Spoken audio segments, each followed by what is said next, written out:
My name is Arya. I am 32. I work compliance for a mid-size fintech on Madison and 42nd, and for my sins, I own a small Skyview condo in Midtown that cost me $1.2 million and a decade of saying no to vacations. People think compliance is just forms. In truth, it is bones and bolts.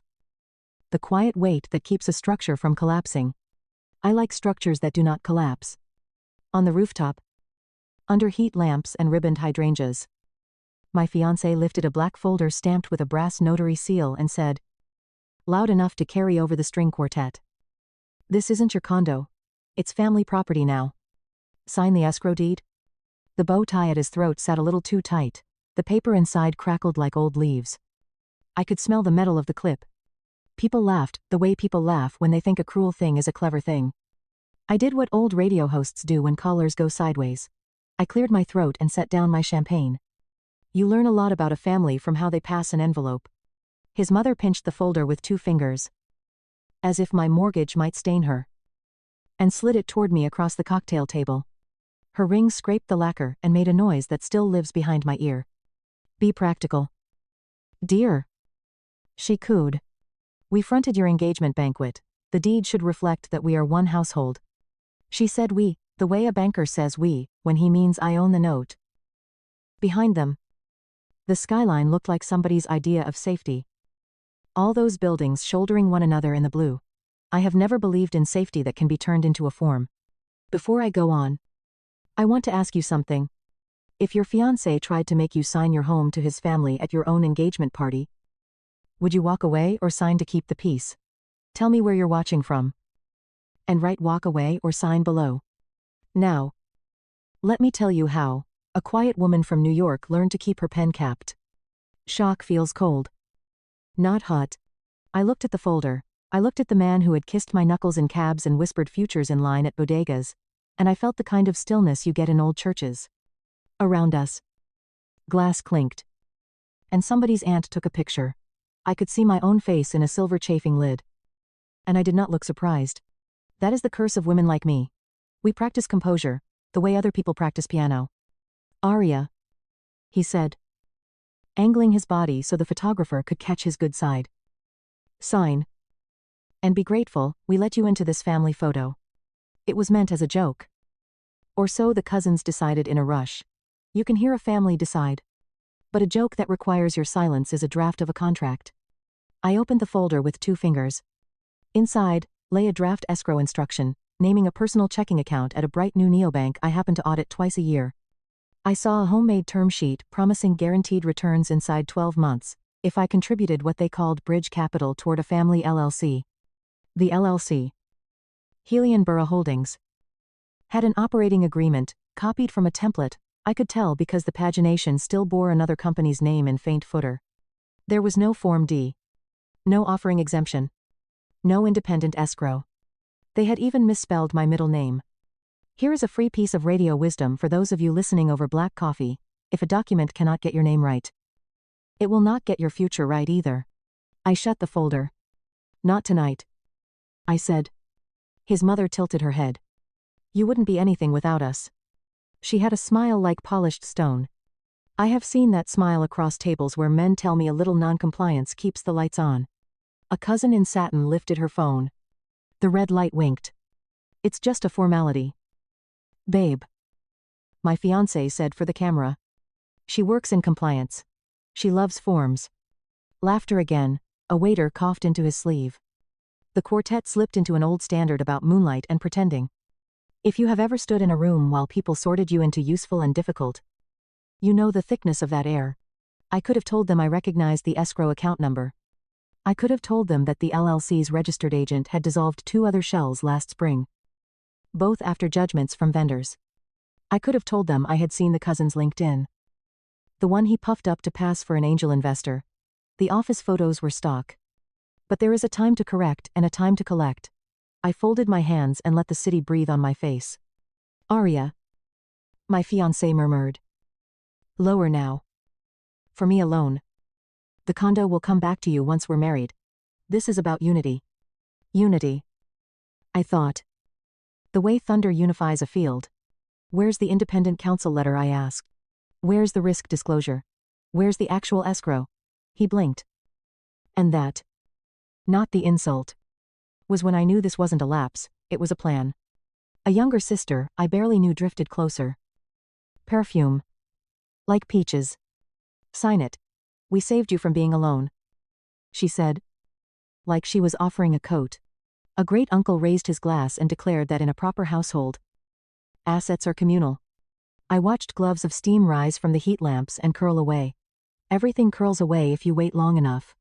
My neighbor from the office, invited out of politeness, hovered near the railing. She met my eyes and then looked down, as if eye contact might be contagious. I did not blame her. People do not pick sides at parties.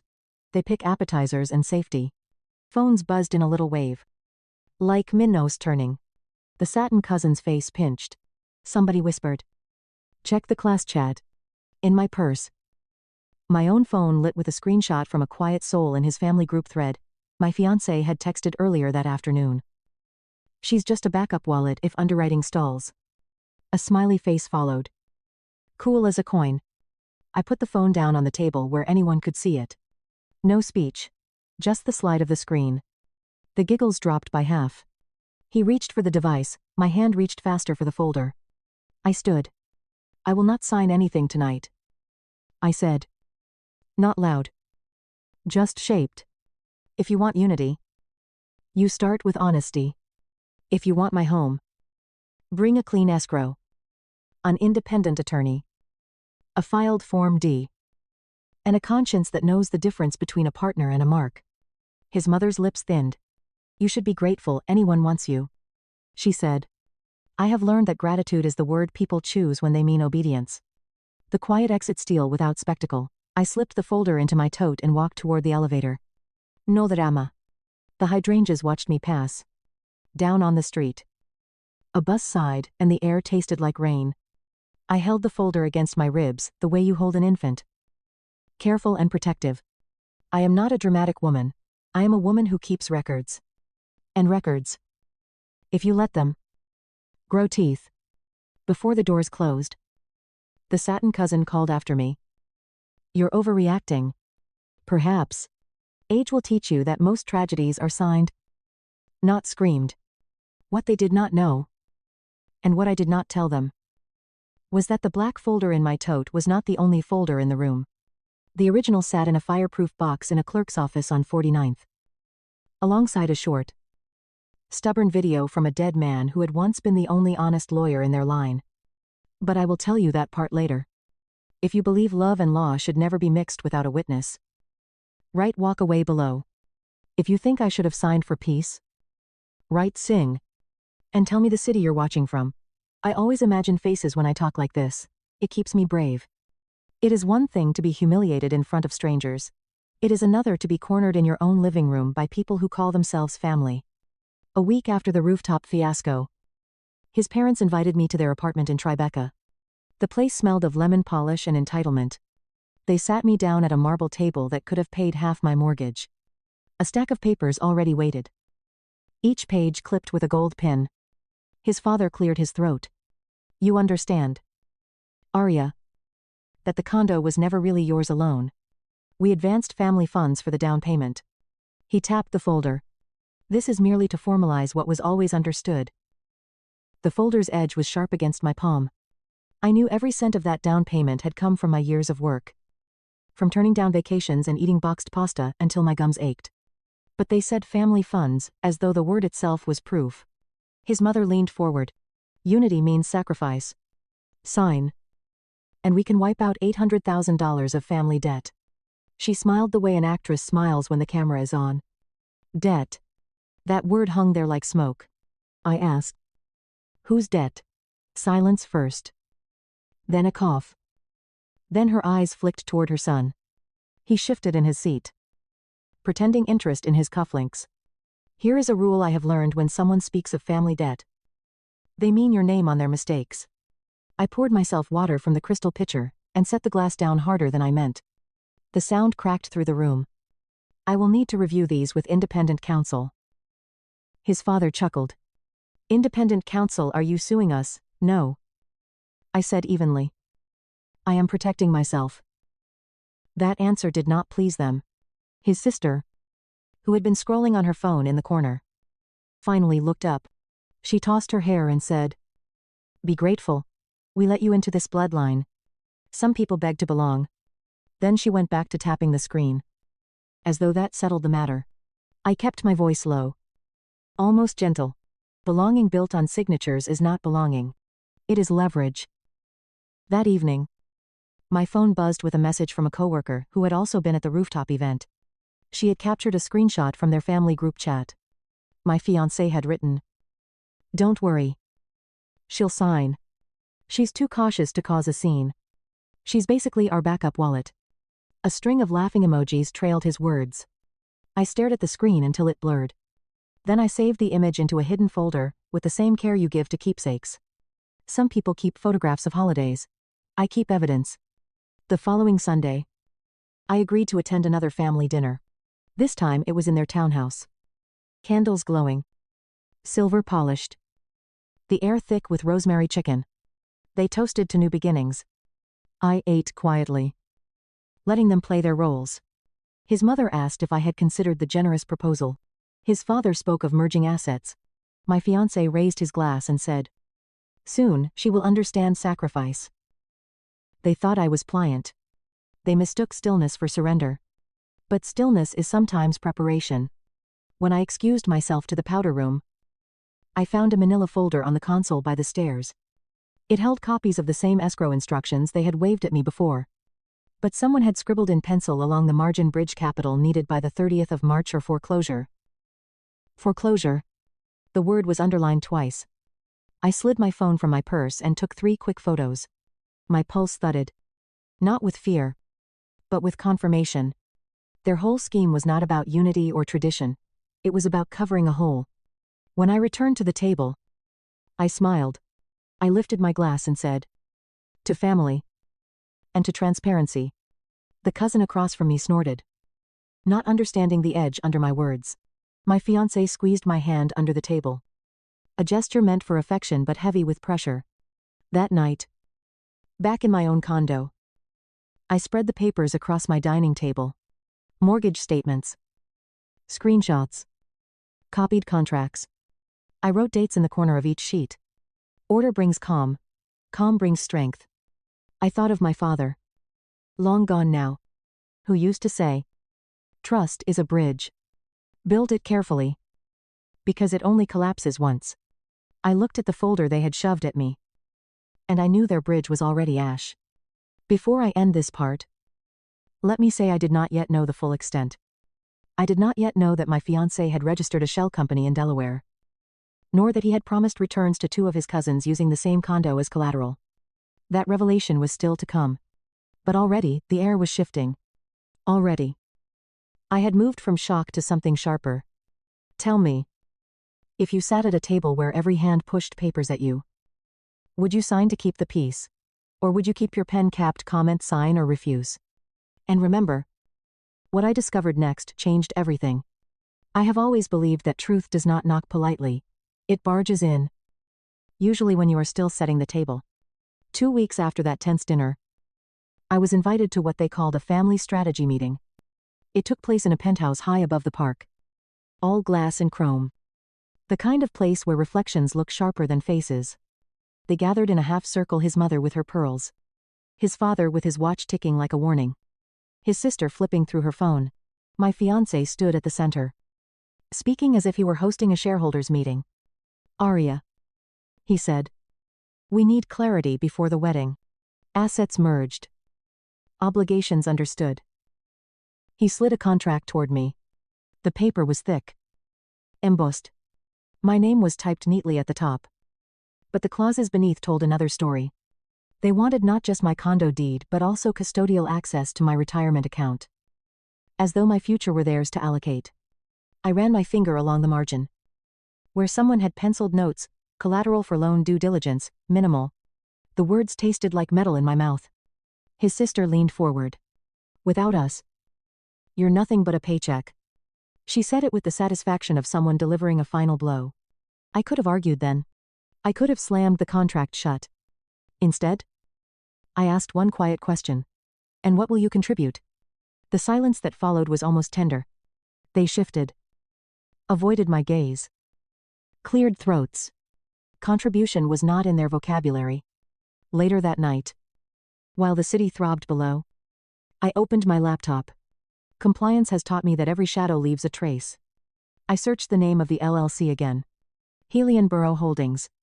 Its registered agent had dissolved 2 prior shells after judgments from contractors. The supposed angel investor was a LinkedIn ghost. His profile picture lifted from a stock image library. Then came the shock: a short, stubborn video hidden in an old family drive. It was recorded by a man who had died the year before. An uncle who had been their lawyer. In the video, his voice was steady. This power of attorney does not rest with your son. It rests with Arya. She has final discretion over the estate matters. Do not be misled. I sat there, the glow of the screen washing my hands pale. Power of attorney. Me. They had staged that rooftop humiliation while the law itself had already named me the guardian of their tangled finances. The next day, my fiancé called. His voice was smooth. Too smooth. About last night. Don't overthink it. Family talks can get heated. I said nothing. Just let the silence stretch.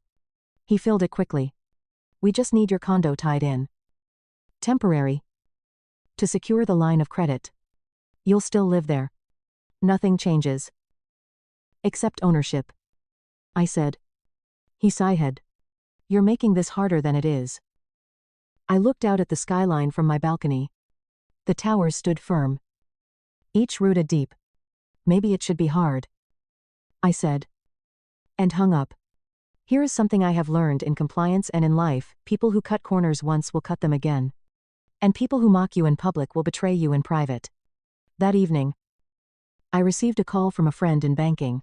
She whispered, Arya, are you aware? Your fiancé pledged your condo as collateral. The paperwork lists it under his LLC. I closed my eyes. He had not even waited for my signature. He had forged ahead, confident I would fall in line. At the next gathering, a cousin raised his glass and toasted. To family unity. My fiancé leaned close. Whispered. To be grateful. We let you in this family photo. I looked at the photographer. Poised to capture us. I smiled. But it was the kind of smile that has teeth. Inside, I had already begun to plan. If you ever discovered a video proving the law was on your side while your fiancé tried to trick you, would you confront him immediately? Or would you wait for the right moment? Comment, confront, or wait? The choice I made shaped everything that followed. There are nights when the city feels like a stage. Every light, a spotlight. Every passerby, a witness. The evening of the pre-wedding dinner was one of those nights. They had chosen a riverfront restaurant. All white linen and glass walls. The kind of place where you could hear the water slap against pilings if the chatter paused long enough. I arrived with my tote. And inside it rested not lipstick or perfume. But document. The family greeted me with rehearsed warmth. His mother kissed the air near my cheek. His father clapped my shoulder. My fiancé beamed as though the cameras of the world were trained on us. Tonight, he announced, we celebrate the future. Courses came. Wine poured. And when the table had settled, he produced a folder. He placed it before me with the same confidence of a dealer sliding aces across felt. Arya, he said. All we need is your signature. Sign tonight. And we step into unity. I traced the folder with my fingertip. Unity. I repeated. Does unity require collateral? His mother leaned in. Sign the papers. Arya. Real family puts money where their mouth is. The table laughed. A brittle sound. I could feel eyes on me. Measuring whether I would comply. I took a slow sip of water. Set the glass down. And then nodded to the maitre d'.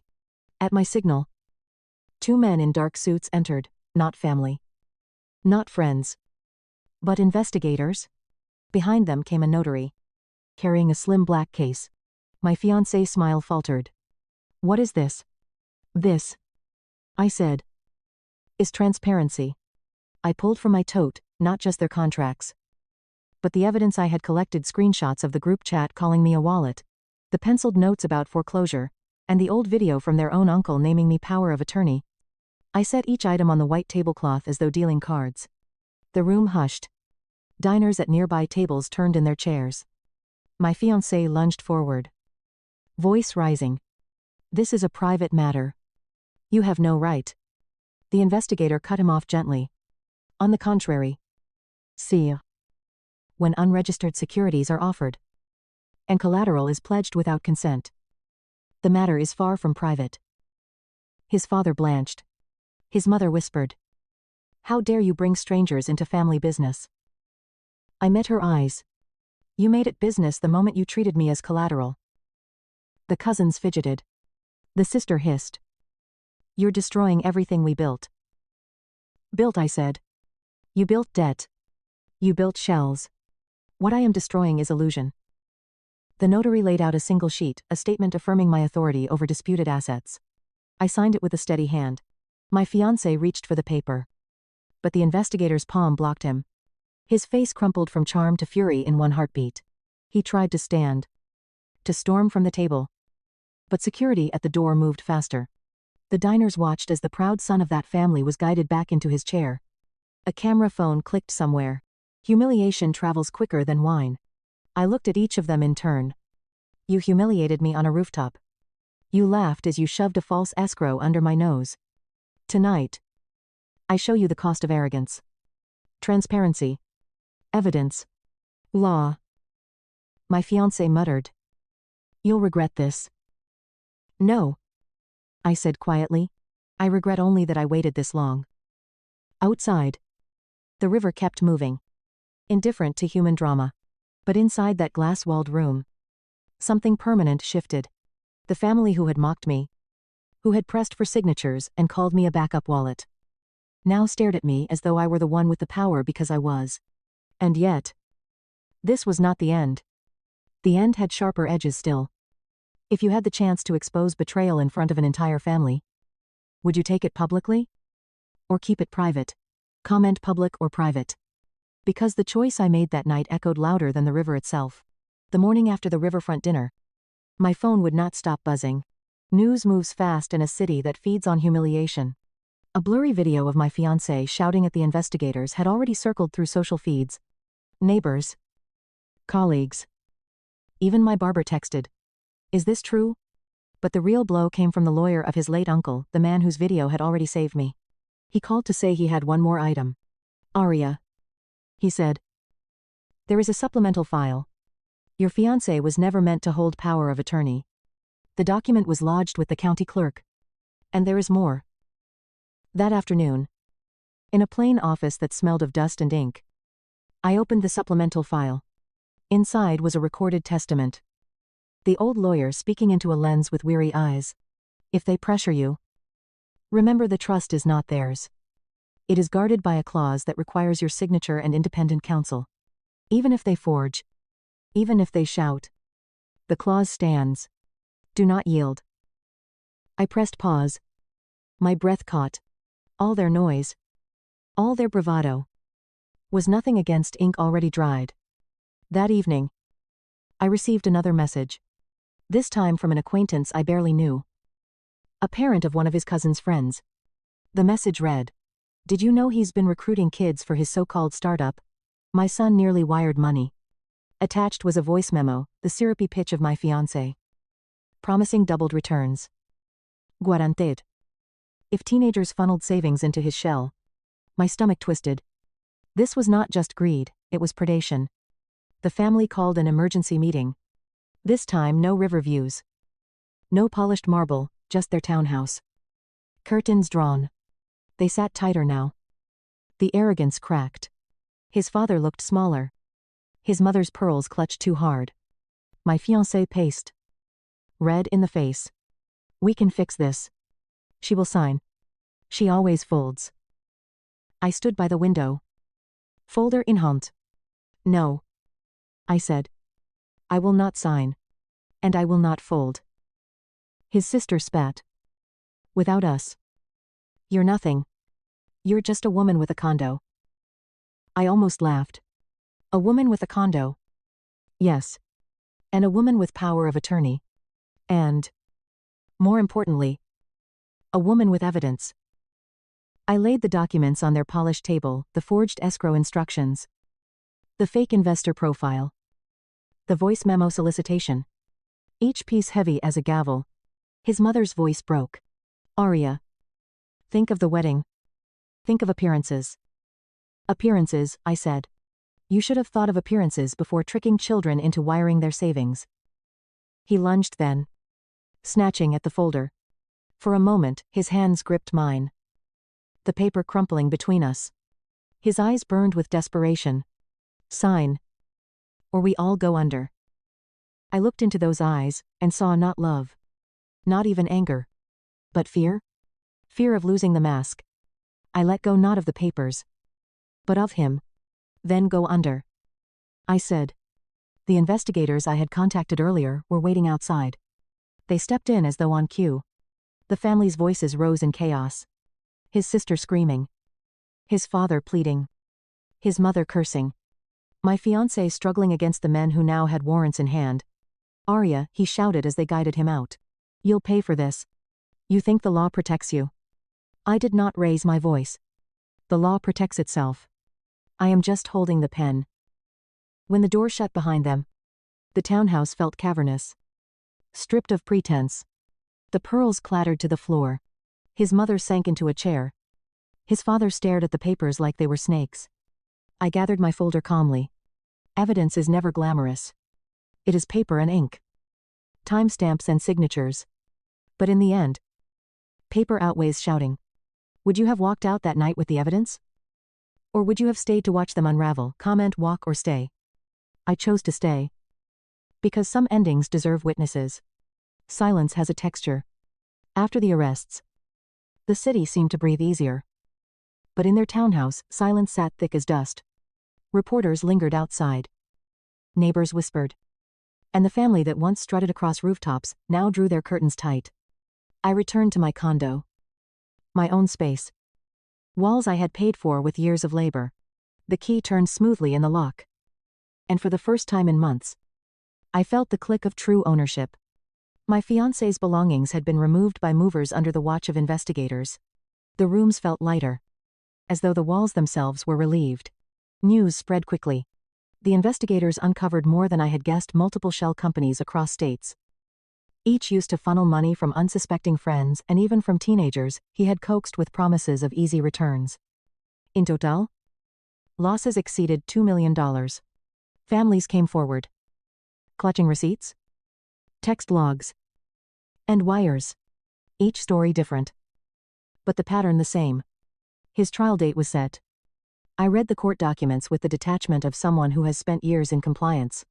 Fraud. Wire deception. Unregistered offerings. Each charge a nail.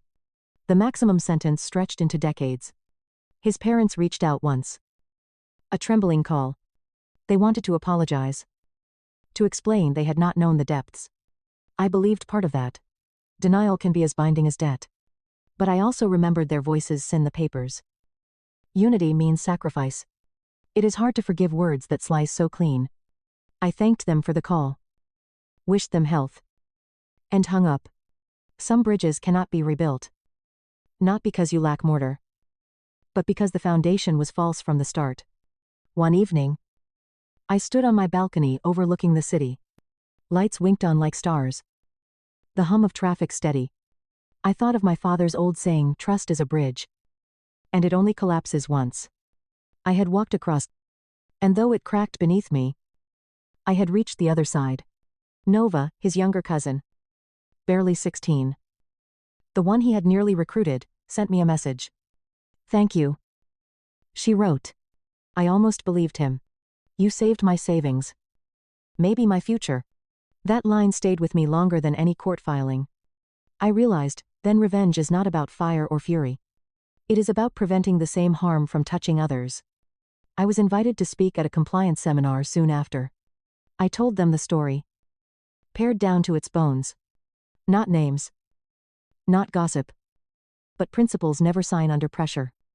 Never confuse unity with surrender. And always, Always keep records. The room nodded. Some scribbled notes. A few older faces looked at me with the weary recognition of people who had been cornered once too. As for me, I returned to small routines. Coffee at dawn. Walks through Bryant Park. My condo filled again with quiet laughter from friends who had stood by me. The folder of evidence now rests in a safe deposit box. Not as a weapon, but as history. One night, Nova visited with a box of family photographs. She pulled one out. A rooftop picture taken before the scandal. "Do you want me to throw this away?" she asked. I looked at the photo, the smiles too polished. My own face already distant. "No," I said. "Keep it. We do not erase history. We learn from it." She nodded. Slid the photo back. And then surprised me with a new frame. Inside, it was a candid picture she had taken of me laughing with her on the subway. "This one feels more like family," she said. And maybe that is the final truth. Families are not forged by contracts or forced signatures. They are made in small, unguarded moments. In laughter that asks for nothing in return. So if you ask me whether I regret exposing them, no. What I regret is only the time I spent doubting my own worth. If you believe the right choice is to protect yourself, even when it means standing alone, comment right. If you think you would have handled it another way, share your idea below. Because stories like this are not just mine, they belong to anyone who has ever been asked to trade dignity for belonging. Story 2. Mason is my name. My wife told me that I had always been a failure when she was standing on our porch this morning. I am 31 years old. It tasted like the coffee from a rusted faucet in my palm. She said that without even glancing at me. In her other hand, she examined the realtor's flyer, which was made of high-gloss paper and had staged pictures of a kitchen that I had tiled after midnight. She said, tucking a lock of hair behind her ear as if she were arranging a crown, "You're holding me back. Today, I'm filing." Then she let out a little assured breath and laughed. But not a crazy laugh. The type of breath you let out after mentally practicing the scene a dozen times and visualizing the cheers. Nothing smart was said by me. All I could do was look at the flyer and consider the grout lines. No one else could detect the small flaws that I knew existed. Marriage felt like those grout lines. I realized. The individual who won't even go down on one knee long enough to examine it thoroughly is the first to criticize the job you do. Hunched over, cautious, and patient. Ask my ex-wife. If you will. In theory. However, the paperwork would be laborious. She would claim that the day I made the decision that I wanted to own uninteresting things rather than glitzy companies, apps, or startups was when our marriage began to fall apart. Dull. Storage units appealed to me. Vending machines appealed to me. While I was trying to figure out why the Coke machine at the municipal building was taking 8 quarters, I enjoyed the stale fragrance of a small office at midnight. Contracts appealed to me. The lengthy ones that silently paid the same each month. And the short ones that I could renegotiate in a year. Similar to a heartbeat.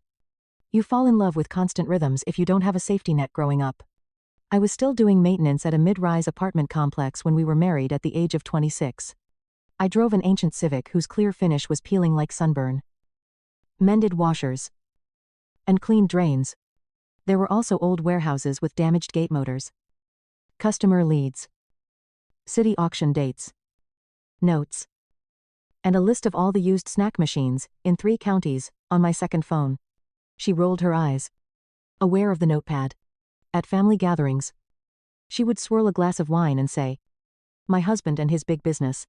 Her mother would inquire as to if my business offered advantages or just dirt. My wife used to call him Scratchy and stroke my knee as if I were a stray animal. Everyone would chuckle. I acquired the ability to grin. I became adept at eating fast. Her brother Chase was drilling holes in the wall for a floating shelf he had purchased for our living room when I woke up one Saturday to the sound of a drill. He stated he had to show he could accomplish anything without me. An hour later, he placed a stack of cookbooks on the shelf. And because some of us have true shoulder strength, not just spreadsheet strength, the shelf tumbled in slow motion, while he and my wife watched a home remodeling show and commented on actual contractors. I used a moist towel and a tight jar to remove the drywall dust. When they went for ice yogurt, I mended the wall and put the shelf in place correctly. After that, I listened to my wife boast to her mother that Chase had finally mastered the use of a level. Credit never really mattered to me. Results were important to me. After supper, I drive to the vending machine route. Vince coughed in the Civics as he rolled his sleeves and counted the quarters on the passenger seat. Warm plastic. In 2 years, I increased the number of machines from 6 to 32. And I sold it to a regional operator for a healthy profit. Then I turned it into a foreclosure with weeds in front and damaged roll-ups on a short strip of storage units off the entrance of Interstate 39. I thought I had discovered a choir when I initially stood in the gravel lot at nightfall with heavy keys in my pocket. No one else was able to hear. My spouse did not visit them. That weekend, she and her mother visited a spa. With a lime green nail file in hand, she replied, "I'll stop by when it looks like a business, not a junkyard." I hired a team to pave the asphalt, change the locks, add a motion camera, improve the lighting, and host a special for traveling nurses and instructors.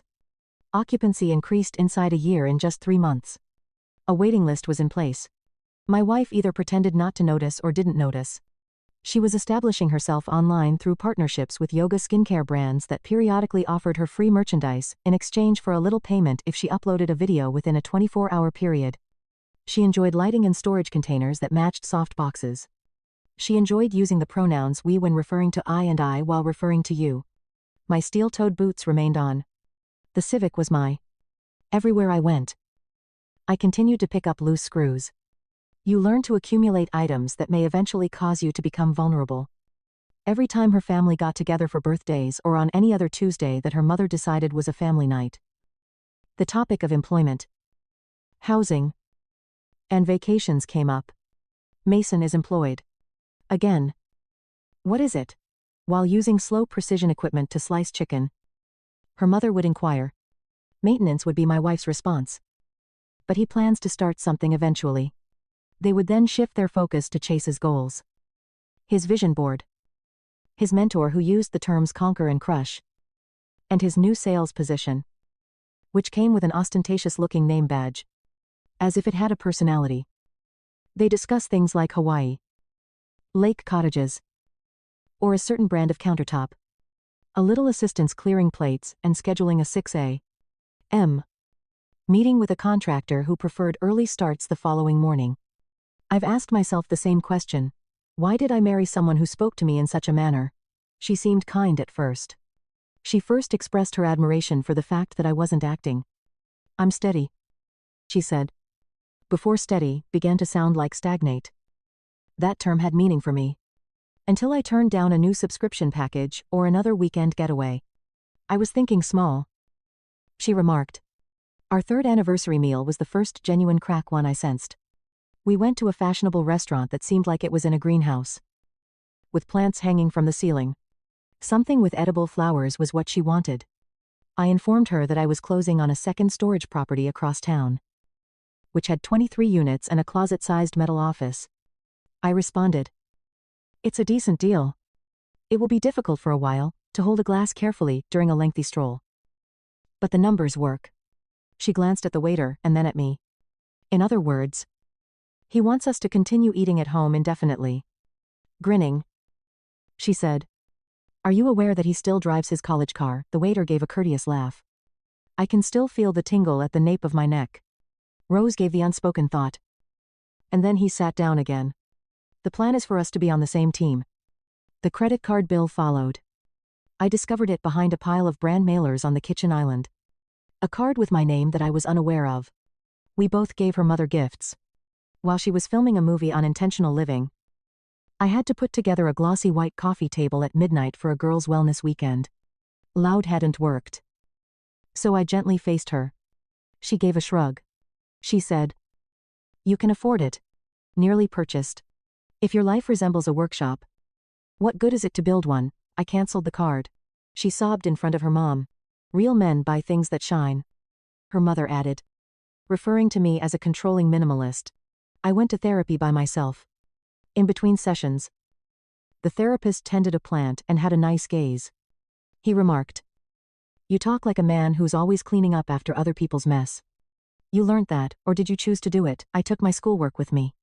Try making a clear request for gratitude. Yes. I did. I requested that my wife refrain from joking about my job at family meals. I wasn't the one smoothing every edge later since I asked if we could establish a budget for her content development. She gave me the impression that I had asked her to relocate to a cave. She stated, "You're jealous. Admit it. Do you want what I have?" I didn't. And it became worse somehow because of it. She filed that day using a performance paper that was served at noon when I arrived home to exchange my boots for fresh shoes. The car's engine was racing like a getaway, while her mother waited inside. As though we were talking about the weather. She remarked softly, "You've never given me the lifestyle I deserve. I married potential. But potential never materialized." I gazed at our living room's ring lamp that was still in place. That morning, she had recorded a fresh motivational speech on thankfulness. The lawyer I hired didn't have a fancy office. He kept peppermints in a candy dish and wore scuffed wingtips. He spoke less and listened more. Storage units, vending machines, and modest power washing contracts with the city were all sold when I was done setting everything up. A recent, low-key purchase of a partner's laundry. He posed a single query, while tapping his pen. "Did she view your file?" I informed him that she hadn't. Each of us filed individually. I didn't volunteer. And she didn't ask. Not rudely. He continued. "You're going to be portrayed as a wealthy man with money concealed behind a filthy shirt. Sunlight is your best defense. Every contract, LLC, asset, and cash is fully disclosed. Avoid bad posture. Don't be smart. Be precise." He gave me a checklist that seemed to be a machine-generated grocery list. Key bank accounts, insurance policies, leases, etc. Additionally, he said, "Cease making repairs to her family's home." I went to his workplace with boxes. Real boxes. At midnight, I sat cross-legged on the floor of my living room and dated files. I gave the greatest information on the small emergency loan together with the year I mistimed a sale.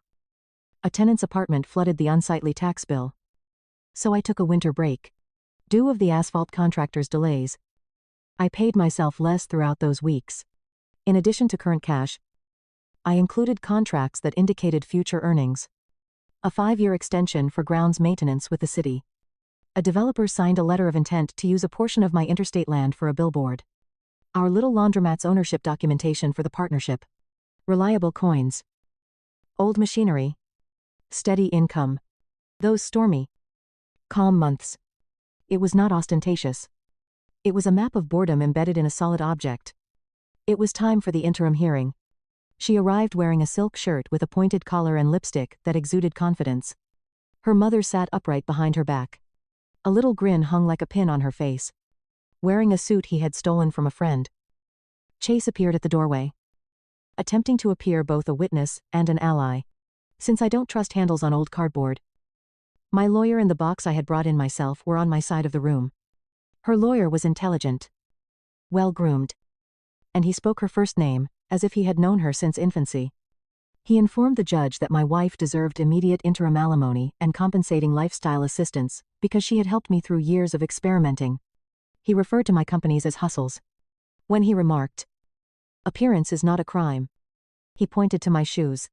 When it came to his time, Milavier replied dryly, "The judge is the books." The silver-haired woman's eyes seemed to intensify as she pulled back. Requested disclosures. She responded, "I'll look at the highlights now to set temporary orders. But we'll review in chambers." A tidy binder was brought forward by my wife's lawyer. Like a guy putting down logs. My lawyer piled our papers on a thumb drive on the table and then slipped over a summary document that started with a number my wife had never heard. I saw her look at it. There was a little, uncontrollable twitch at the corner of her mouth. Then, as though the columns were nothing more than words on paper, she gave another dismissive sneer. Her mother saw something in a field and leaned forward like a hawk, whispering. She moved. "It's not true. That isn't possible." In silence, the judge read. She turned the page. She glanced at my wife, after looking up at me. She then placed my wife's binder next to our stack after reaching for it. Calmly, she said, "Mrs. Hart, Your lawyer presents a certain financial image of your husband. The disclosures in front of me offer a different picture. One that includes premarital possessions and assets, in addition to present income. My wife's lawyer briefly interjected, mentioning my lack of candor and hers on lifestyle, expectations, and future earning potential. My attorney did not raise his hand. With all due respect, Your Honor, we sent 5 years' worth of tax returns, including important ones and schedules, along with sworn affidavits for each organization. Additionally, there is a premarital trust with a transparent paper trail that was financed by the revenues of assets sold before the marriage. He didn't blossom when he uttered it. He had the voice of someone who was reading the weather report. My spouse gave me a glance. Then, a ripple under calm water. She wondered. She had never before looked at me rather than through me. I thought back to all the evenings I spent driving through deserted streets, using the illumination from convenience store signs to keep track of the hours. I realized how often I had wanted to say, I'm working on something for us. I know it's not pretty, but it's real. Rather, I had used phrases like, trust me, and I quit talking when that didn't work. For interim orders. The judge tapped the stack with the back of her pen. We need clarity. Not speculation, she added. Instead of establishing assistance based on ambition, we shall do so, based on data and real need. She gave me another glance. The stare wasn't kind, but it wasn't cruel either. Your disclosures, Mr. Hart, point to several sources of income. Some are fixed sums with substantial depreciation that impact taxable income, while others flow through. She flipped through another page. Additionally, you spend little each month. Carefully, as though it were unusual in the room, she whispered the final word. The mother of my wife murmured. No one in particular finds it impossible. With a hard expression and eyes fixed on the judge as if force alone could alter the figures, my wife folded her arms. The judge sat back and partially closed the folder. She stated that before I did, I want a straightforward response to one inquiry. She gave my wife a glance. You have claimed that your spouse has not been able to support you in a fair manner, and that you have helped him while he has engaged in erratic business endeavors. Do you hold that position? My wife's chin went up. Yes, she responded steadily. He never appeared to be higher. I never got the life we had planned because of him. The judge turned to face me and said, and Mr. Hart, do you attest that you have been a reliable provider for the family and that your financial development has been steady, well documented, and mostly unrelated to speculative risk? Suddenly, my throat became dry. Indeed, Your Honor, I have records of everything, I said. It was accurate. The crisp sort of truth that either reveals you fully or saves you. The judge gave a single nod, as though that response aligned with her previous conclusions. She raised the summary sheet once again and tapped her pen on the first line. Then, she replied, I'll read one number into the record, so that we may begin with honesty. She hesitated. There was a subtle buzz throughout the courtroom. Shoes moving, air vent, and somewhat firmer grips on pens. The lawyer for my wife leaned forward. Are you ready? The mother of my wife cocked her head, her smile growing. Yes. That would be a negligible enough number to laugh at. The judge cleared her throat. She looked over the paper. In the corner of my eye, I saw a balancing beam stretched over past years, as the floor widened and then narrowed beneath my feet. My wife gave me another short glance. Only once. Like an uncontrollable reflex. The judge looked up at voice level, but carrying to the back row. After lifting the first page to see if the values matched the attachments. This is Mr. Hart's declared net worth, she continued. The number was then stated by her, though it wasn't loud. The bailiff's eyebrows raised a millimeter in recognition. As she spoke, I had an odd feeling. Just that strange weightless sensation you get when the elevator stops and your body continues to move for a fraction of a second longer. No thrill of victory. No flare of vindication. At first, my wife's face remained still. How could it have been that impressive? She retained it, though. The smirk then vanished. Not in a big way. Not like in the films. It disintegrated in the same manner as frost does when the sun reluctantly discovers it from the inside out. Her mother's palm was resting on her hand back, squeezed till the leather cracked. And her lawyer blinked 3 times in rapid succession. A little sound. A half laugh escaped Chase's lips somewhere between his teeth and neck. For more than a second, I avoided looking at any of them. Because I understood from 100 small instances in my life that gazing about while a room recalibrates is how you feel dizzy. I kept my eyes on the judge. For her part, the judge didn't appear shocked. She appeared as though she had anticipated the number and was curious to see what the individuals associated with it would do. She repositioned the summary document equally on top of the stack for interim orders and stated, "We will proceed based on the evidence before us. I'm establishing a temporary plan that takes into account verified revenue and appropriate spending. Marital assets cannot be dissipated by either side. No big purchases or transfers over $5,000 without both parties' consent or a judge's approval. There will be more discovery." She said it as if she had spoken it 1,000 times. And perhaps she had. However, each object struck like a little sharp object. No assets are being wasted. Ice was eaten by my wife. Her lawyer recovered the quickest. "Your Honor." "Smooth again," he remarked. "We value the thoroughness of the court. We want to go in the way of life to which Mrs. Hart grew accustomed during the marriage, and the sacrifices she made to help Mr. Hart pursue his professional goals. For the record." Without hurry, my lawyer stood up. "Additionally," he continued, "we value the court's thoroughness and will present proof that the lifestyle in question was mostly aspirational, carefully planned for social media, and partly funded by concealed revolving credit that was created in Mr. Hart's name without his knowledge." He hesitated for a moment. "The statements are in our possession." He hadn't been prompted to say that out by me. Instead of using that quiet as drama, we had decided to use it as leverage and discovery. However, as soon as he said those words, I understood his motivation. My wife quickly raised her head. Her mom froze. Chase's eyes shifted to the ground. The judge's demeanor remained unchanged. But she made a clean, brief move as she jotted something on her notepad.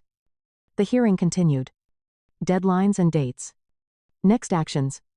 The judge established a deadline for financial affidavits and a schedule for depositions. Sworn comments are not recommendations. She reminded both parties.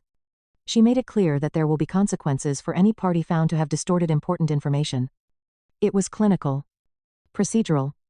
Nevertheless, because everything was contained inside the walls of the house I once called home, every statement seemed intimate. The scrape of chairs on the floor was louder than the gavel as she adjourned.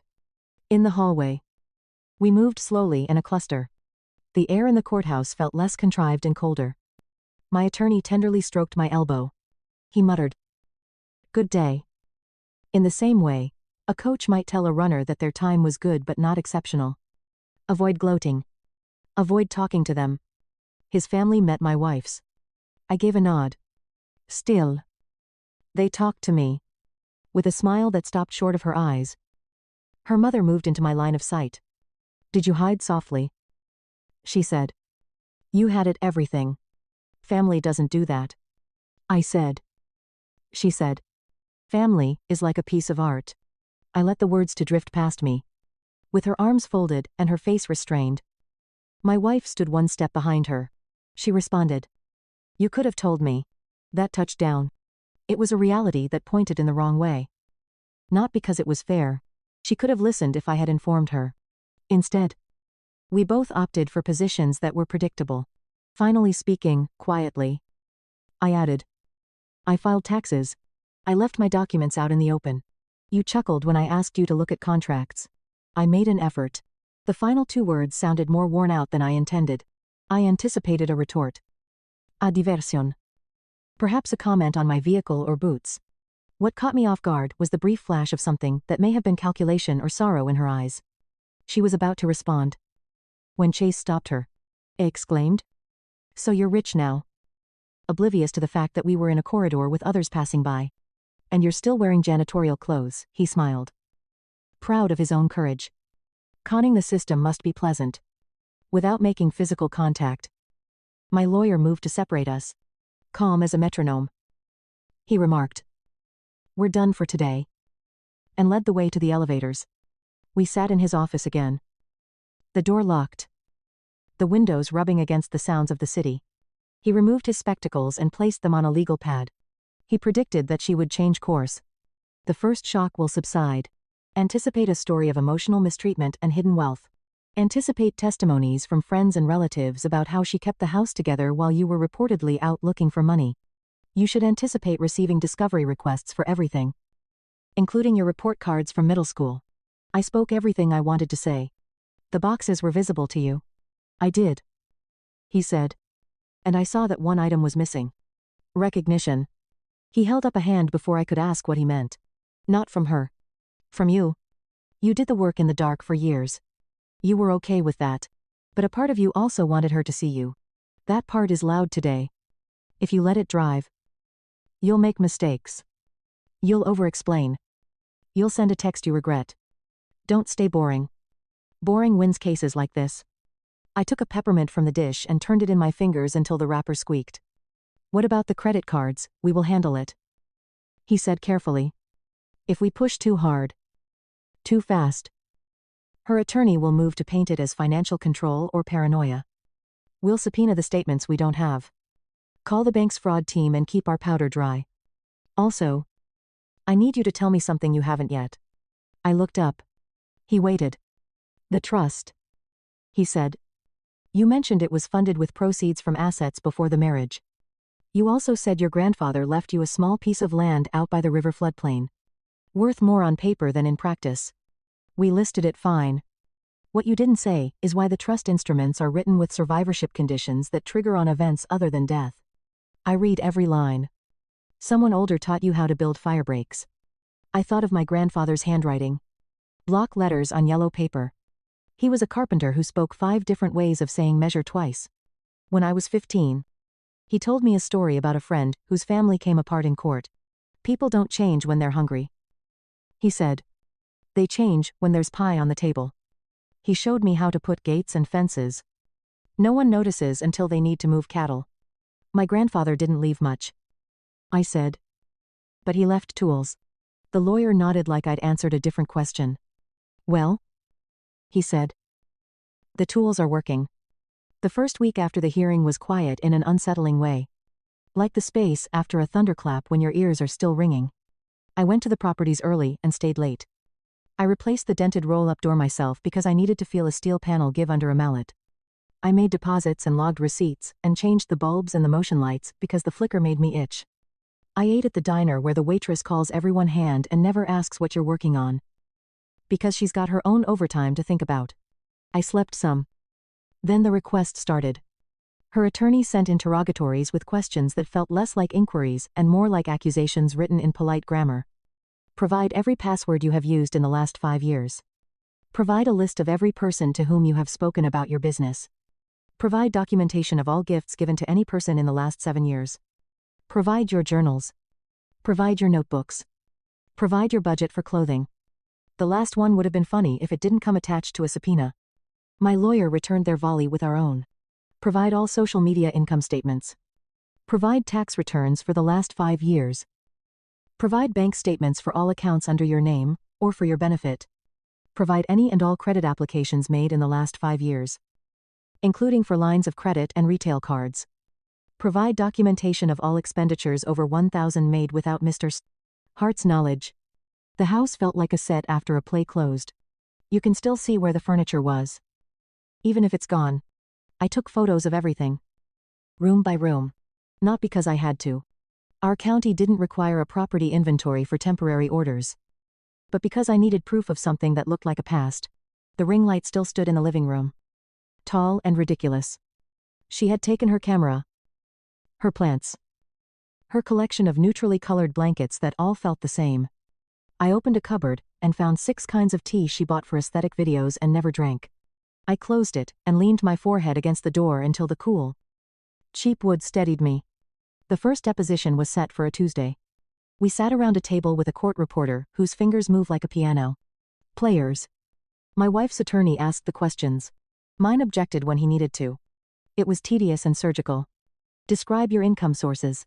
I did. Describe your bookkeeping practices. I did. Why did you keep financial details in separate folders rather than on the kitchen counter? Because grease splatters. Did you ever say to your wife the exact words? Trust me. Yes. How many times? Too many. Then it was her turn 2 days later. And I sat behind my lawyer with a legal pad and a pen I never uncapped. Her attorney had coached her well. She answered slowly. Carefully. With the kind of softness that makes a microphone lean closer. I supported his dreams. She said. I created a home. I built community online that he benefited from. My lawyer kept his face neutral and his voice even. Do you recall opening any lines of credit in your husband's name? She looked surprised. No. Do you recall authorizing any charges above $500 on any account that you did not disclose to your husband? Not that I remember. He slid a packet across the table.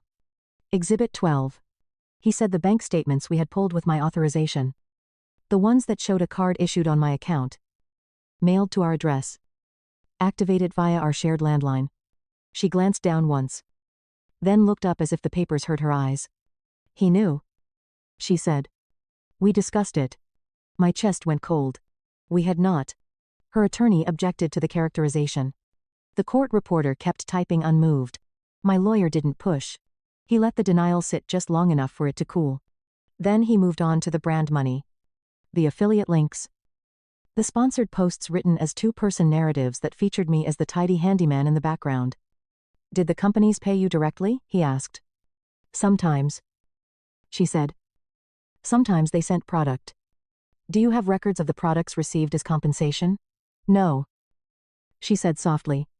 I didn't know I needed to keep receipts for face cream afterward. Alone in the elevator. My lawyer blew out a slow breath. She'll hold the line. He said. She'll say you consented. We will need something that doesn't rely on your word against hers. He looked at me. Where did she activate that card? I pictured our kitchen. The landline. The way she once joked about old people phones while using it to call her mother because the cell reception was bad in that corner. Then I pictured the storage office and the small desk phone I'd kept for emergencies. No. The activation records showed our home number. I had asked the bank that evening. While sorting receipts, I found something I didn't know. I had a small, crumpled square of paper wedged into the seam of a folder. It was a delivery receipt from 2 years ago. A package signed for by my wife while I was out replacing a busted lock at the East property. The package came from a high-end electronics store. The signal's note said camera lens gift from brand Do Not Bend. The courier had scanned the ID for verification on the line where billing reference sat. A number. I recognized. The last 4 digits matched the card she denied existed. There's a moment when a puzzle clicks that you feel both relief and dread. Relief because the picture is finally whole. Dread because you can't pretend not to see it anymore. I took a photo of the receipt with the date and the package number. And sent it to my lawyer with no commentary. Just the image. He replied with a single word. Good days turned into a rhythm. Work. Paperwork. Small meals. Sleep. I avoided the places where I might see her by accident. The health food store where they know your name. The coffee shop where we used to sit with laptops and say we were planning. Her mother started posting quotes online about narcissists and financial abuse and friends we hadn't seen in years. Commented hearts and stay strong. A cousin sent me a text with no words. Just a screenshot of one of those posts. And the message bubble left open as if he wanted me to fill it with something indicting and instead thought better of it. 2 weeks before the next hearing, I got a call from the bank's fraud department. We had opened a case for the unauthorized card as a matter of process. Not because I expected a miracle. The woman on the phone spoke in measured tones that suggested she's heard every version of my story 10 times a day. We have reviewed the voice authorization for the card activation. She said. As you know, activation was completed via your home phone. Our system records a brief voice print to match future calls. Would you like a copy of the call under subpoena? Or shall we hold pending court order? I sat up straighter at my desk. Is the voice mine? I asked. There was a small pause. The kind of professional leaves so that your heartbeat can catch up. No. She said. It matches a female speaker who later called regarding a shipping issue. We have those calls. 2. I emailed my lawyer and went for a walk around the back of the property. where the gravel gives way to scrub grass and the highway noise fades into a steady hiss when slipped between the units and made the roll-up doors sing a little. I thought about the first time I held one of those dented keys. How heavy it felt for such a small thing. I thought about the way my wife had looked at me in the hallway after the hearing. Anger, yes. And something else. I thought about the apology. We would never give each other hers for the way she turned me into a joke. To survive. Rooms where people measured worth by shine mine. For the way I built a life like a fortress. And then expected her to read it as an invitation. The morning of the hearing. My lawyer met me on the courthouse steps, with a folder under his arm. We got the call records. He said. We also got something better. He didn't say what. He likes to reveal things in rooms where they count. Not in the wind. Where they blow away in the courtroom. The same judge took the same bench. The same bailiff said the same words. My wife said a few chairs down from me in a suit. The color of cloud cover. Her mother wasn't there. Chase wasn't either. For the first time since this began. She looked at me for more than a heartbeat. Her face was calm. Her hands twisted. A ring she hadn't worn in years. Not the wedding band. But something old from college. A thin band with a tiny stone. The judge called our case and asked for updates. My wife's attorney went first. Presenting a request for considerable temporary support based on maintaining stability and ensuring Mrs. Hart is not upended during this process. He used phrases like equitable distribution and standard of living. My lawyer waited. Then stood and handed the clerk a thin packet. We moved to supplement the record with new information relevant to the court's consideration of credibility and financial conduct. He said he spoke about voice prints and activation calls about shipping signatures and the neat alignment of dates. Then he paused. Tapped the next page and looked up. And Your Honor. He said. We have also received a report from Mr. Hart's accountant concerning a discrepancy in the financial affidavit filed by Mrs. Hart last week. He slid a document only the judge could see. The judge took it without comment and read. I watched the lines in her forehead change shape. My wife's attorney shifted. Performing calm. My wife's fingers went still on the little ring. My heart did that elevator thing again. Up a fraction. Down a fraction. And then holding. Waiting for the floor to move. The judge set the paper down with care. Almost gently. As if it were a fragile piece of something that could be important later. She looked at my wife. Then at her attorney. And when she spoke. Her voice was just a shade firmer than before. Mrs. Hart. I have a question for you about your affidavit and the source of certain deposits in the 6 months preceding the filing. The room got quiet in a new way. Not the procedural quiet of legal process. But the human quiet of an answer being built in real time. Specifically, the judge continued. Funds that appear to originate from an account not disclosed on your initial statement. Please explain. My wife swallowed. She glanced at her attorney. He leaned in. Whispered. And she nodded once. Her eyelids fluttered and then steadied when she spoke. Her voice was soft enough that the court reporter leaned forward. A hair to catch it.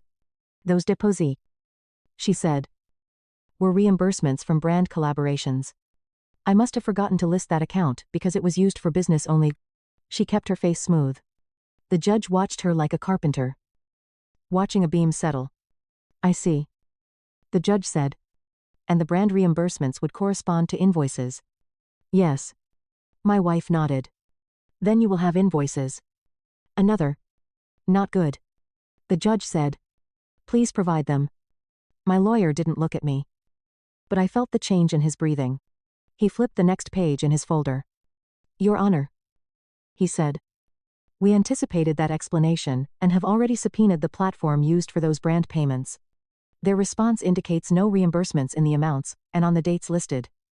What they did provide, however, is an internal note referencing a bank account ending in 1743 as the destination for affiliate payouts. That account is in the name of Mrs. Hart's mother. He let the word stand no flourish. The judge didn't blink. My wife did. Behind us, a chair creaked. The court reporter's keys clicked faster. Then steadied. The judge folded her hands. Counsel, she said to my wife's attorney. He cleared his throat. The first crack in his polish. We have not yet had the opportunity to review those materials. he said. We would request time to confer with our client and, if necessary, amend the affidavit. The judge nodded once. You will do so by Friday. She looked at my wife. Not unkindly, but with a kind of tired gravity. Mrs. Hart. The court takes the accuracy of affidavits seriously. Misstatements, even accidental, that have consequences. I expect your full cooperation. The judge moved on to the rest of the docket with the efficiency of someone folding laundry. Temporary orders would halt. Discovery would deepen. There would be another hearing and another after that. If needed. The system churned, and we were inside it. Small figures turning with it. Whether we liked the motion or not. We stepped back into the corridor. My lawyer touched the folder under his arm like it was a holster. We're not done, he said. But the pattern is revealing itself. He studied my face. You're not celebrating, I shook my head.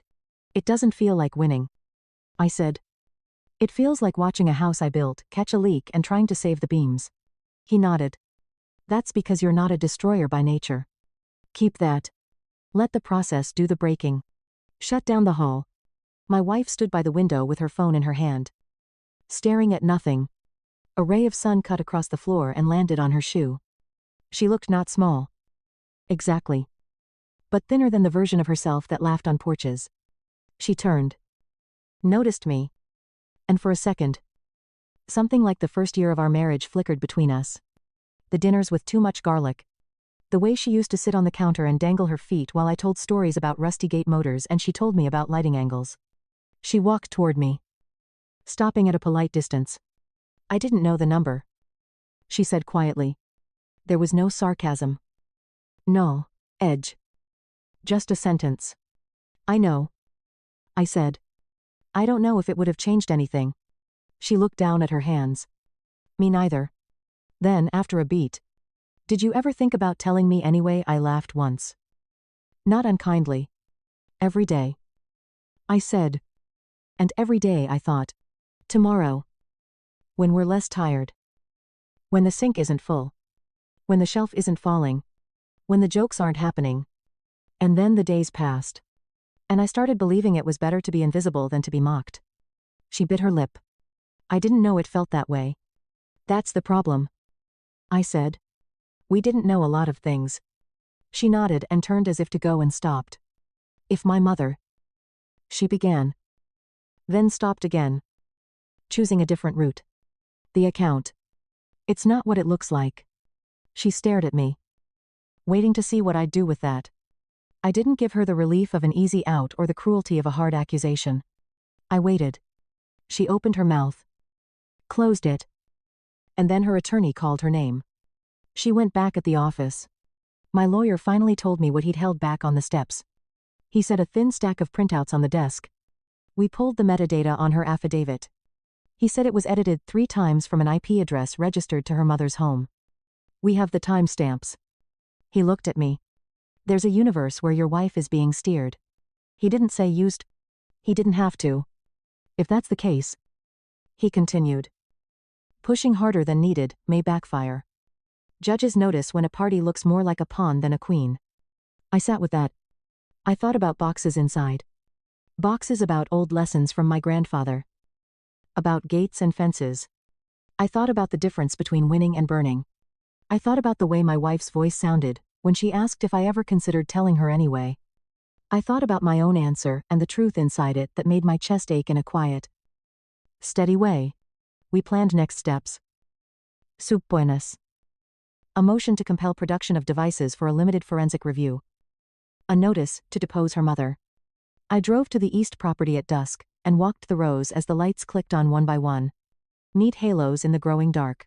Somewhere, a train's horn blew. Long and lonesome. The way they do when they cross open roads. I stood there until the horn faded. And the only sound left was the highway hiss. The next morning, an email hit my inbox from an address I didn't recognize. The subject line was nothing. Just a blank line. The body contained a single sentence and an attachment. The sentence said, "You should see this before Friday." The attachment was a photo. Grainy. Angled. Clearly taken with a phone in a hurry. Like someone didn't want to be seen. It showed a laptop screen with a draft email open. The sender field was my wife's mother's email. The draft was addressed to my wife's attorney. The first line read, "We need to make sure he never discloses the Henderson option." And then the image cut off mid-sentence. As if the photographer had lowered their hand too quickly. I stared at the photo until the edges got sharp again. Henderson. The word meant nothing and everything. I typed the letters into my memory, and came up with 2 hits. Henderson Scrap and Salvage. Where I'd once bought a row of lockers for the West property and Henderson Parkway. An old exit off the interstate, where a developer had been sniffing around for billboard rights, and where once over coffee, the manager of a nearby warehouse had told me that a land swap was in the air. I had never used the word option in any paperwork with Henderson. Anything that didn't mean someone else hadn't afforded the email to my lawyer with a note. Unknown source. Could be a trap. But if not, Friday might be loud. Then I sat back. Peppermint unwrapped and forgotten on the desk. And listened to the office clock tick like a rail crossing far off in the night. Counting out the seconds between where I stood and the next sound I couldn't yet hear. The morning of the final hearing felt like a storm that had been building for years. I sat outside the courthouse with my lawyer folder in his lap. And thought about all the roads that led here. The vending machines. The late-night repairs. The jokes at dinner tables. The silences I let grow like ivy on the walls of my marriage. My wife arrived 10 minutes late. Her mother at her side like a shadow. They walked in together. Heads high. But I noticed the hesitation in her step. She wasn't the same person who once told me I was small-minded while posting another photo about abundance. She looked brittle. Like someone who had built her identity on glass shelves that were now trembling under weight. The judge called our case. Both attorneys stood. Both spoke in careful tones. The court had already seen the financials. Already seen the voice records of the credit card activation. Already seen the discrepancies in her affidavit. What remained was the question of intent and division. My lawyer stood first. Your Honor, we are asking the court to recognize the documented pattern on undisclosed accounts. Misrepresentation of income and diversion of funds to a relative's account. My client has been consistent, transparent and cooperative. He seeks only equitable division under the law and protection of his premarital trust. Then he sat, folding his hands. Her attorney tried to counter with lifestyle. With sacrifice. With emotional support. He spoke about the unseen labor of a spouse. About maintaining a home. About building a presence. But each time he gestured toward her affidavit, the judge's expression grew tighter.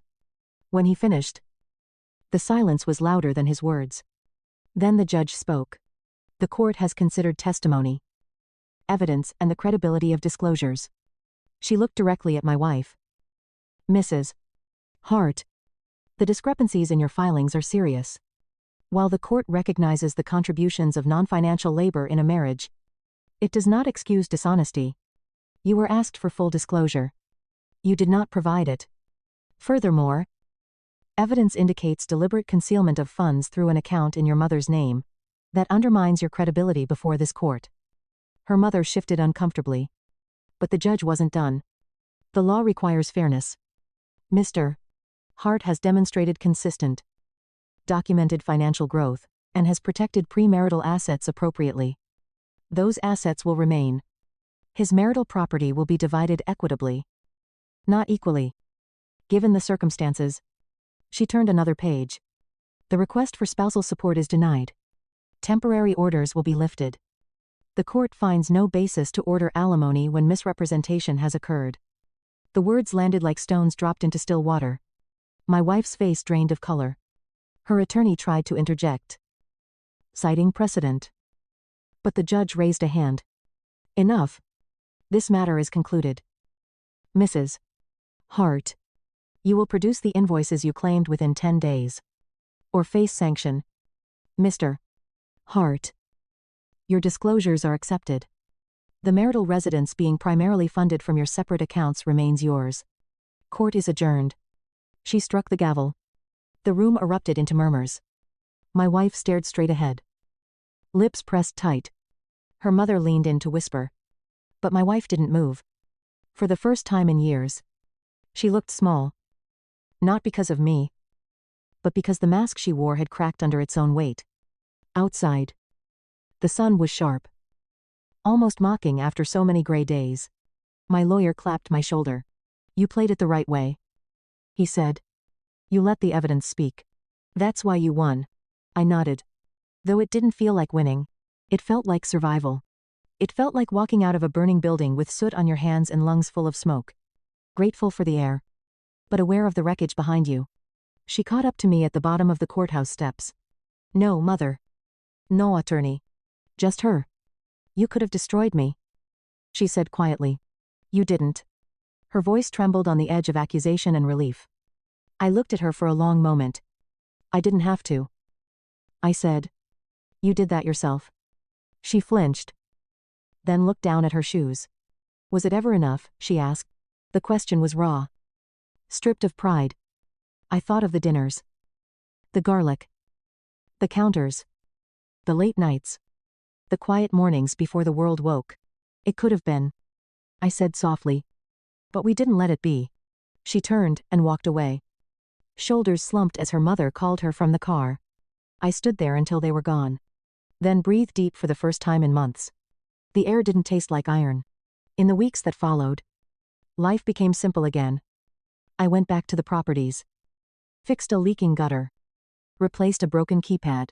Tenants waved, kids rode bikes past the units, and the world kept turning. I sold one of the smaller lots at a profit and reinvested in a laundromat across town. My lawyer filed the last of the paperwork, and the decree came in the mail. Formal words, sealing the end of something that had already ended long before. One night, I sat on the gravel at the edge of the east property, and watched the sunset stain the sky, orange and purple. The lights on the units clicked on one by one. Steady and unremarkable. I thought about everything I'd lost. Everything I'd kept and everything I'd built with my own hands. My wife had called me a failure. Maybe to her I always would be. But the steady hum of the lights, the weight of the keys in my pocket, the quiet knowledge that I had endured without crumbling, those were the measures that mattered.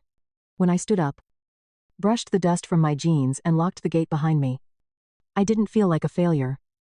I felt like a man who had walked through fire. Not with a smirk or a performance, but with quiet steps that led him out the other side. And for me, that was more than enough.